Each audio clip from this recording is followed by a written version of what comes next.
Update tayo guys, mayroon na naman pong mga katanungan yung mga nakapanood sa atin, no? Tungkol po ito sa pagkawala ni Cabral, kaya ni-request ko si kaibigan, baka po magbigay po si kaibigan ng tugon para po malinawan po ang lahat. O baka po sasabihin ng ating kaibigan sinong pumatay at sino pong dapat imbestigahan o nagbigti ba. Kaya dito po ninyo ngayon guys malalaman sa ating kaibigan kung ano po ang kanyang tugon dito, kung okay lang po ba siya na tayo ay makialam. Kasi si kaibigan Tatay Soto ay hindi siya pumayag. Kaibigan Binyo, salamat po. Kumusta po kayo? Kumusta? Nakausap ko si Soto kahapon tungkol po ito, si Tatay Soto, tungkol po ito sa pagwala ni Yusik, ni PWH Cabral. Kasi marami pong nag-request sa atin, no? Mahigit isang daan po yung yung messages po dito sa Messenger ko at Facebook. Yun lang po kaibigan, okay lang po ba? Sige, pwede bang malaman kung sino po daw ang dapat daw imbestigahan ngayon para po magkaalaman na. Parang nabulabog ang lahat po dito sa Pilipinas ng pagkawala ni pagkamatay ni Cabral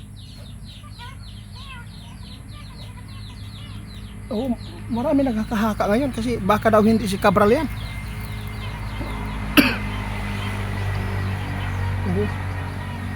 Naku guys, ito po ang sabi ng ating kaibigan. Kung gusto po ninyong malaman kung sino ang dapat po na imbestigahan, kung sino man po ang kasama ni Ma'am Cabral nung time na yon, ang kanyang pagkawala, yun po ang dapat ninyong imbestigahan.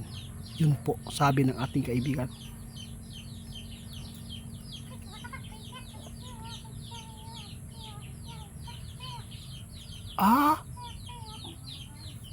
Guys, kailangan talaga imbestigahan po yung driver, no? Kung sino po yung kasama ni Mampa, no? Kailangan imbestigahan po ninyo yan kasi po totoong may alam talaga yan. At saka kung saan si ma'am nagsimula nang sila po ay umalis, kung sino po yung kasama pa niya nung time na nangyari ang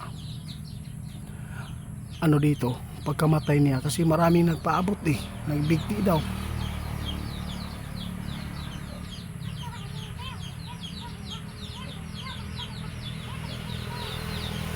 Marami pong nagpaabot sa atin. Sabi ng ating kaibigan, alam po ninyo guys, yung nangyari dito, ang nakakaalam dito yung kasama po niya kung sino. Kasi hindi po basta-basta na pwedeng maniwala agad sa mga pahayag, no, ng kasama po niya dito sa pagkawala ni ma'am, pagkamatay.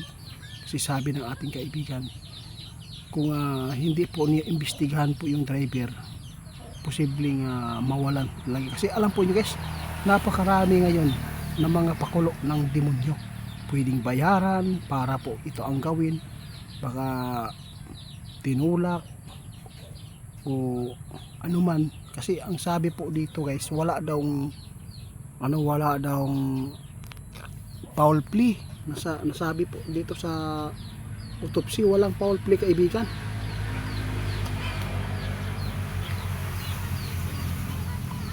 Ito lang ang masabi ko sa lahat po ng nagdalawang isip, kung si Cabral po ba daw yan, kung totoo po ba daw na si Cabral po yung nasa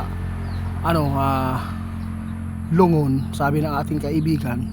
Sa lahat po ng dalawang isip, puntahan po ninyo, tingnan ninyong mabuti para malaman po niyo at para hindi na po na magpadayon, magpapatuloy ang lihim na nangyayari po dito. Dahil po ito sa flood control sinabi ng ating kaibigan, marami pa ditong mamamatay. Mayroon pang mamamatay dito na politika. Yun po sabi ng ating kaibigan ito, kung pwede pa lang daw sabihin, pero ayaw lang po ng ating kaibigan na tayo ay sali sa kapahamakan, sa problema dito sa nangyayari po dito. Kasi sabi ng ating kaibigan, ito na lang po ang gawin po nila, na ipaimbestigahan po talaga ang kasama po ni ma'am, kasi hindi po natin alam. Kasi alam po nyo guys, kapag ang pira ang kumilos, pwede magawa ang krimen.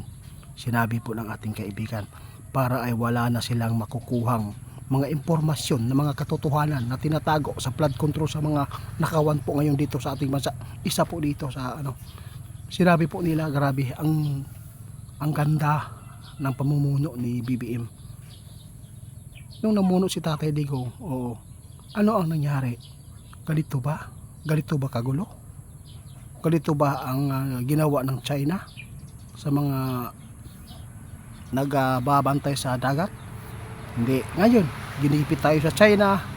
Kahit ano na lang problema po ang nasagupa ngayon. Grabe kaibigan, salamat. Pati si kaibigan ninyo guys, ayaw po niya talaga na tayo ay magkisali. Sa lahat po ng magtatanong sa amin wala kaming masagot dito. Wala. Ito na lang po ang tinuro ng ating kaibigan, tinulong niya. Ay, unang-una, ibistigahan talaga ang kasama ni Ma'am Cabral dito. Yun po ang kanyang payo para magkaalaman. Kasi alam po yung pira talaga guys ay malaking magagawa yan. Kahit mapapahamak pa yung kaluluwa mo, pag pira na malaki, pwede mabulag ka, pwede mo magawa ang krimen. Yun po ang totoo. Kaya salamat po kaibigan sa patuloy po ninyong pagmamahal sa akin. Hindi nyo po ako pinapahamak.